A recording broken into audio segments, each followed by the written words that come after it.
Sex की मांग अश्लील नहीं है, लेकिन जो समाज सेक्स की निंदा करेगा उस समाज में सेक्स की अश्लील मांग शुरू हो जाएगी। सेक्स की मांग अश्लील नहीं है, लेकिन सप्रेसिव सोसाइटी सेक्स की मांग को अश्लील रास्तों पर ले जाएगी।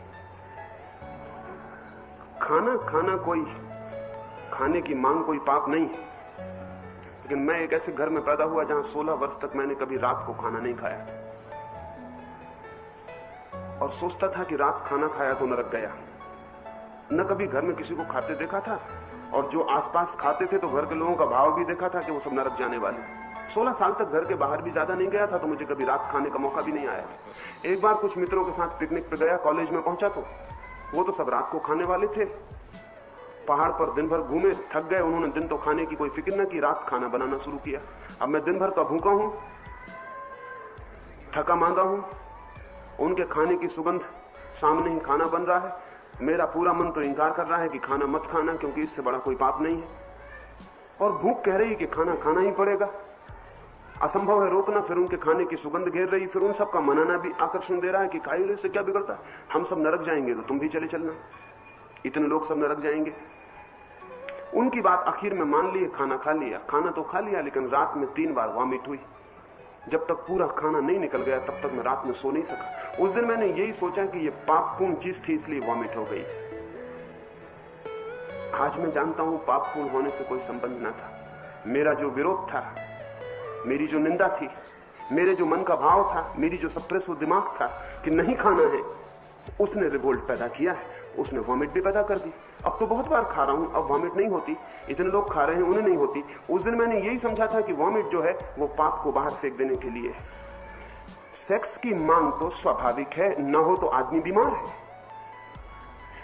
वो मांग तो स्वाभाविक है, लेकिन उस स्वाभाविक मांग को अगर हम सब तरफ से निंदा करें और रोकने की कोशिश करें तो मांग अश्लील बन जाएगी, पापपूर्ण बन जाएगी, और उस आदमी को भी लगने लगेगा कोई अपराध का काम हो रहा है, वो उससे चोरी से भी करने लगेगा और ऐसे उपाय खोजेगा जहां वो मांग भी पूरी हो जाए अश्लील और कोई बाधा भी ना पड़े। अब 2 ही उपाय हैं, या तो वो पिक्चर देख के पूरा कर ले और या सड़कों पर चलती स्त्रियों के वस्त्र छीन ले।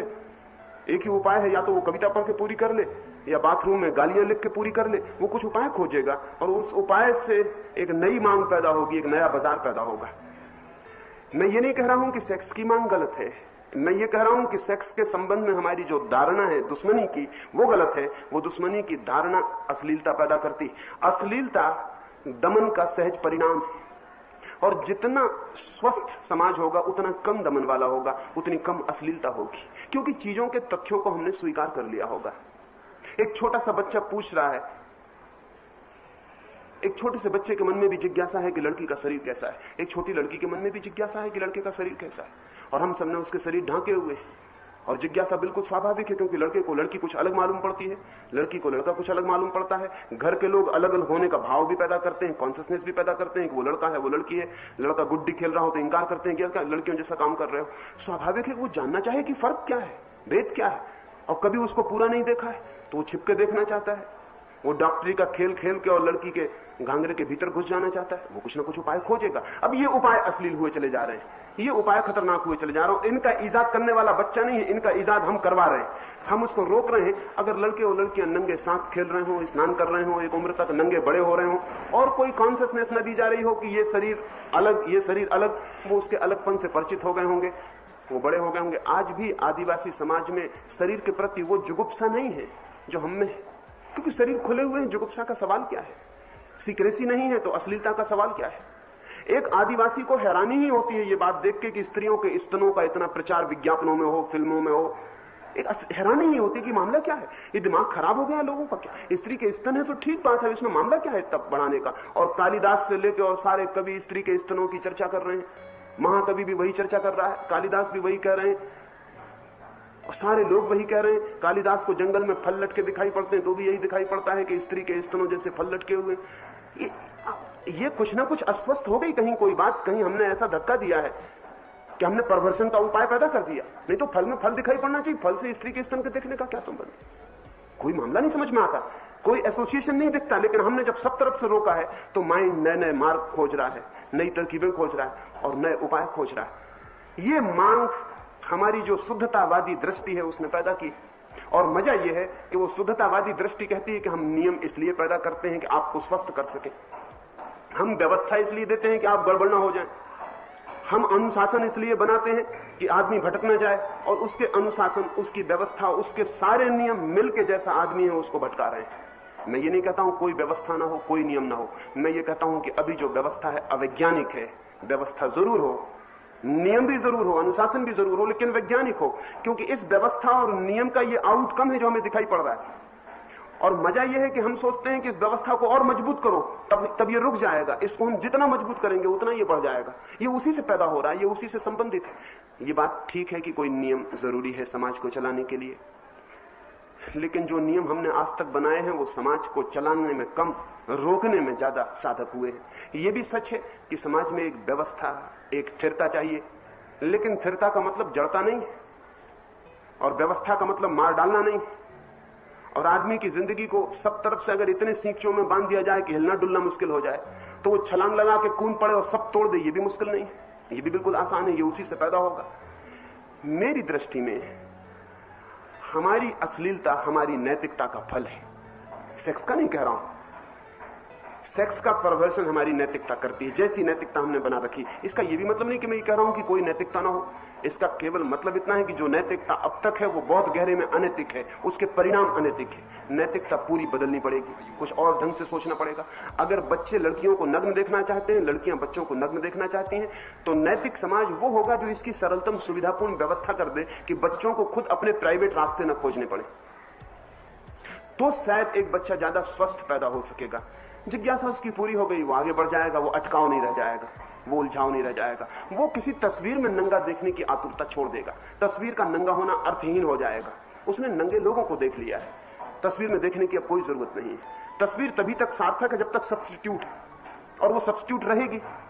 और हम डरते हैं कि कहीं जब नंगी तस्वीर इतना नुकसान कर रही है तो नंगी लड़की को देखना और नुकसान कर देगा। हमारे तर्क ये है, वो तर्क बिल्कुल गलत है। नंगी तस्वीर इसीलिए नुकसान कर रही है कि नंगी लड़की को देखना असंभव है, नंगे लड़के को देखना असंभव है। हम एक दूसरे के शरीर से ही परिचित नहीं हो पाते, जो कि बिल्कुल सहज स्वाभाविक जिज्ञासा है, न कुछ अश्लील है न कुछ बुरा है। ये जो मांग हम पैदा कर रहे हैं, ये मांग हमारी पैदा की हुई है, फिर ये मांग का उत्तर भी आएगा ही। और अब चूंकि हर चीज की आदमी की भीतरी मांग का हर एक का शोषण संभव हो गया है, तो अब हम उसका शोषण भी करेंगे। अब हम ऐसी व्यवस्था से शोषण करेंगे कि शोषण भी जारी रहेगा, मांग मिटेगी भी नहीं। एक आदमी, एक समाज अगर बच्चों को नग्न रखता हो एक सीमा तक, 8-10 वर्ष की उम्र तक, जब तक वो नग्न बहुत अच्छी तरह परिचित हो जाएं और नग्नता पर कोई ऑब्सेशन और टैबू ना हो, तो हम पाएंगे कि नग्नता एक अर्थ में मुक्तिदायी है बजाय खींचने के। नग्नता आकर्षक नहीं है, सुंदर भी बहुत नहीं, शायद उसे देख के विकर्षण ही पैदा हो सकता है, आकर्षण बहुत कम। लेकिन उसे हमने, और जब हम नंगी तस्वीर देखते हैं तो तस्वीर बहुत क्रिएटेड मामला है, उसको हम इस सारी व्यवस्था से बनाते हैं कि वो आकर्षक हो जाती है। फिल्म पे जो स्त्री हम देख रहे हैं वो स्त्री असली नहीं है,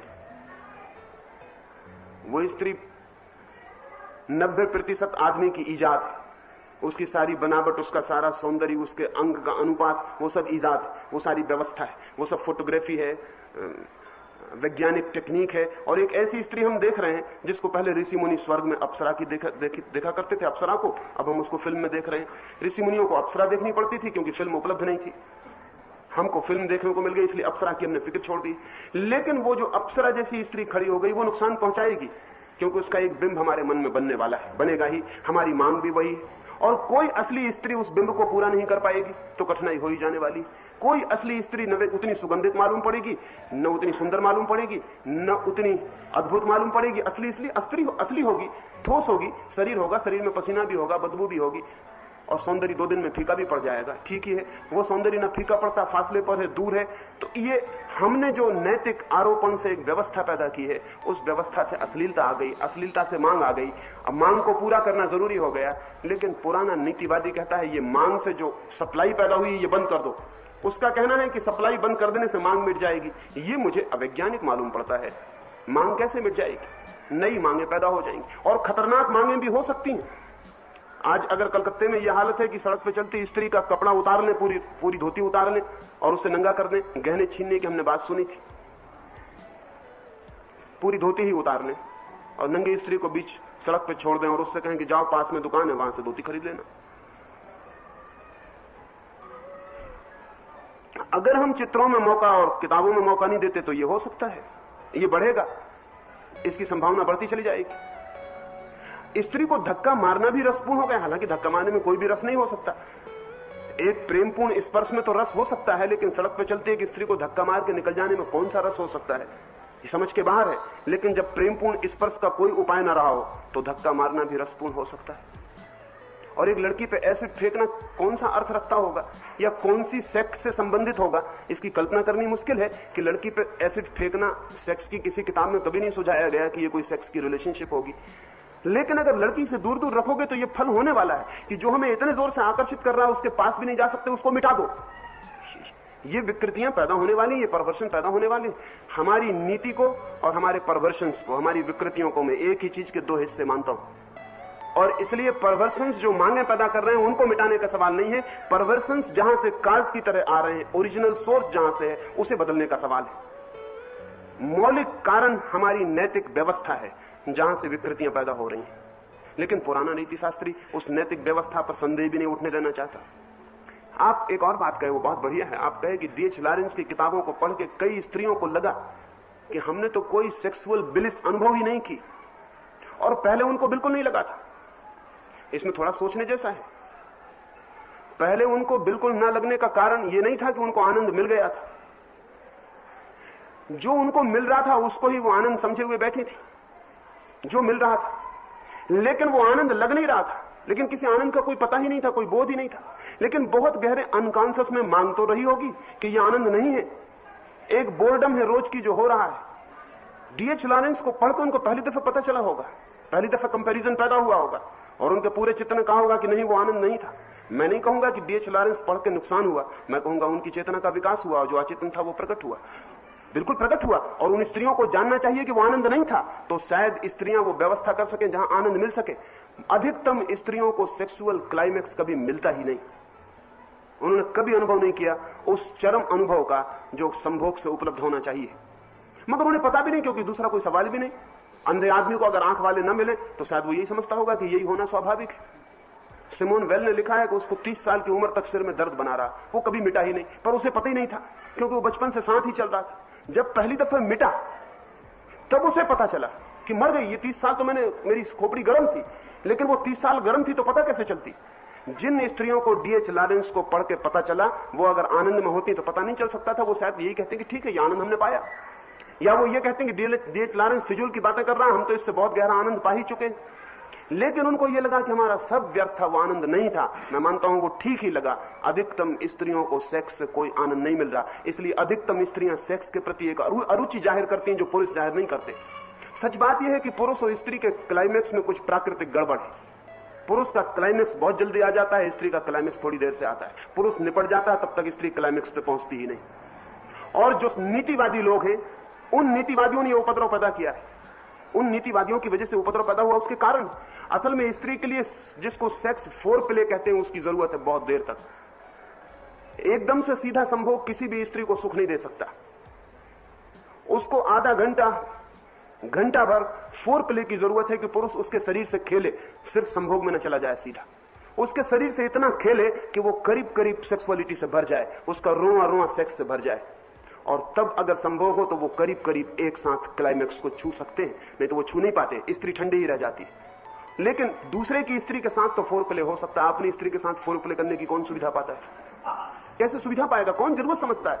एक एक्ट है जिसको निपटाया और खत्म किया, वो 1-2-4 मिनट में निपट जाता है। तो स्वभावतः स्त्रियां ऊब जाती हैं और उनको लगने लगता है कि सब गंदगी, और इसलिए तो वो साधु सन्यासियों के पास पहुंचती हैं जहां वो समझाते हैं कि सब गंदगी, ये सब नरक है, इसमें कुछ सार नहीं। और उनको जचती है ये बात कि ये सार नहीं है कोई, क्योंकि सार उन्हें कभी दिखाई नहीं पड़ा। पुरुषों को ये बात इतनी नहीं जचती कि सार नहीं, पुरुषों को कुछ सार दिखाई पड़ा। लेकिन अगर स्त्री ठीक चरम स्थिति में न पहुंच सके, जिसको पीक एक्सपीरियंस कहते हैं, अगर वहां तक न पहुंच सके, तो पुरुष का भी आनंद पूरा नहीं होता।